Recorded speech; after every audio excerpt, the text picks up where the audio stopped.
Good afternoon, it's me again. Well, when I say me again, it's been a month or two since I last put a video out. Now, I understand, I apologise for doing it. It's my own fault, but this coronavirus or COVID-19, whatever you want to call it, it's been a bit of a pain. Now, obviously, I can't talk to people or get too close to them, and the lockdown has held me up a little bit.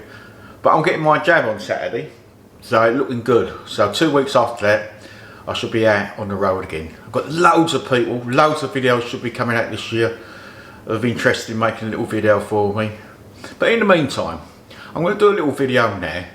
It's not going to be a long one, but it just gets me over this time. It's a few tractors that people sent their photographs in. I must say I did ask for a few more, but there you go, that's life. And there's one particular tractor I want you to pay attention to now. It's from my friends in America. Now it's a particular colour. Now pay attention to this colour, because some people might like it, some people don't. Well, I'm sort of stuck in the middle here. So anyway, but thanks a lot for coming along. If you can, like the video and subscribe to the channel. It'd be great.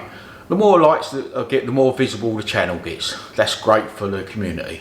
Anyway, onwards and upwards. Thanks a lot again for coming along, and see you very soon. Hopefully. Cheers for now.